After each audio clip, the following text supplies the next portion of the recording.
আতঙ্কে রাজ্যে মৃত্যুর অভিযোগ উঠেছে একাধিক। তবে এবার এসআইআর এর কাজের মানসিক চাপ সহ্য করতে না পেরে সেরিব্রাল অ্যাটাকের অভিযোগ উঠল হুগলির কোন্নগর থেকে। ফের রাজ্যে এসআইআর নিয়ে উঠল অভিযোগ। অসুস্থ বিএলও। ঘটনা উত্তরপাড়া বিধানসভার 279 নম্বর বুথের কোন্নগর পৌরসভার 19 নম্বর ওয়ার্ডের। ওই এলাকায় বিএলও কাজের দায়িত্ব পেয়েছিলেন বছর 60-এর পেশায় অঙ্গনওয়াড়ি কর্মী তপতি বিশ্বাস। পরিবারের অভিযোগ, এসআইআর এর কাজে ভীষণভাবে মানসিক চাপ সহ্য করতে হচ্ছিল তপতিকে। সঙ্গে কমিশন দপ্তর থেকে ফোন আসছিল বারবার। নির্দিষ্ট সময় মতো খাওয়া ঘুম কিছুই হচ্ছিল না। তাই এই কারণেই সেরিব্রাল অ্যাটাকের মতো ঘটনা ঘটেছে বলে অভিযোগ। প্রচন্ড রাতে ঘুমাতে পারে না, রাত্রে 11টা নেই, 12টা নেই, 2:30 নেই, সবসময় ফোন করছে তাড়াতাড়ি আপনি পাঠান, মানে স্ক্যান করে পাঠান।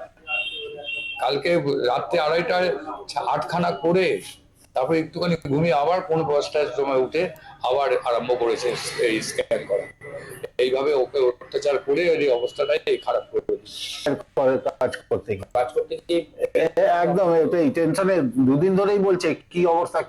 এবং আজকে ইভিনিং সকালবেলায় যখন বলছে তখনও কিন্তু বলেছে যে কি টেনশন হচ্ছে বুঝতে পারছি না, শরীর খুব খারাপ লাগছে আজকে সকালে পর্যন্ত।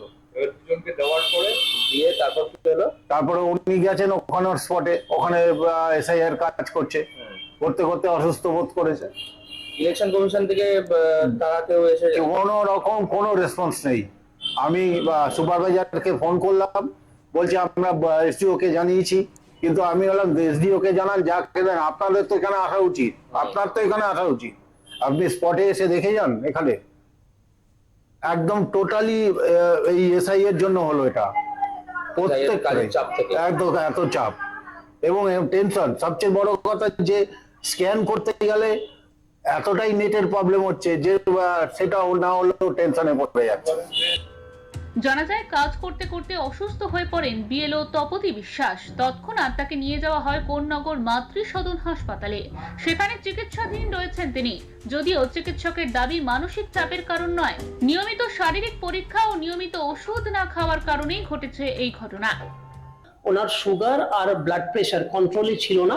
High blood sugar, high blood pressure থাকার জন্য এবং কোনো ধারাবাহিক নিয়মিত চিকিৎসা ওনার হচ্ছিল না, সেই জন্যে সেরিব্রাল স্ট্রোক হয়েছে, যেটা ইনফার্ক্ট আমরা বলি। সিটি স্ক্যান প্রাথমিকভাবে দেখে সেটাই বোঝা যাচ্ছে।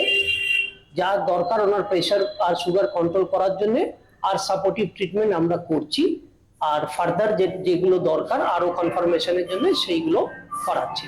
এই সময় পেশেন্ট কনসিয়াস আছেন, কিন্তু ওনার ডান হাতটা একটু অবশ ভাব উনি বলছেন, যেগুলো সেরিব্রাল স্ট্রোকের পার্টলি ইনিশিয়ালি ইনফার্ক্ট হলে পরে এই লক্ষণ দেখা যায় অনেক সময়। মানসিক চাপটার থেকে না, মানসিক চাপের জন্য ডিরেক্টলি হয় না। আনকন্ট্রোল হাই প্রেশার আর হাই সুগার বহুদিন থাকলে সেরিব্রাল স্ট্রোক একটা ইভেন্ট হতেই পারে। রাজ্যে এসআইআর এর মৃত্যু এবং অসুস্থ হওয়ার ঘটনা নিয়ে আবারও সুর চড়ালেন বিজেপি নেতা দিলীপ ঘোষ। একই সঙ্গে কুণাল ঘোষ নির্বাচন কমিশনকে যমরাজ বলার পাল্টা তিনি বলেন, যমরাজ তো বটেই, তৃণমূলের যমরাজ নির্বাচন কমিশন। এখানে পার্কে একজন ওয়াকিং করতে এসে তার সেরিব্রাল অ্যাটাক হয়েছে। আমরা বলবো কি এসআইআর এ মারা গেছে? পশ্চিমবাংলায় যত লোক মারা যাচ্ছে এসআইআর এ, মড়ক লেগে গেছে এসআইআর এর নাকি? এইসব চালাকি করে এসআইআর বন্ধ করার যা চেষ্টা করেছিলেন সেটা বৃথা গেছে। যারা অনশন করেছিল তারাও ফর্ম চেয়ে নিয়ে গিয়ে ফিল আপ করে দিচ্ছে। এইসব ড্রামা 4 তারিখের পরে সব বন্ধ হয়ে যায়। তারপরে পশ্চিমবাংলায় কেউ মরবে না। যমরাজ তো বটেই, টিএমসির যমরাজ। 26 ইলেকশনে ওরা বুঝতে পারবে। সব মিলিয়ে এসআইআর ইস্যুতে এই মুহূর্তে রাজ্য রাজনীতির পারদ যে একেবারেই তুঙ্গে তা বলাই বাহুল্য। এসআইআর কে হাতিয়ার করে নিজেদের আখের গোছাতে ব্যস্ত দুই শিবির। হুগলি থেকে সুনন্দা দত্তের রিপোর্ট, ওঙ্কার বাংলা।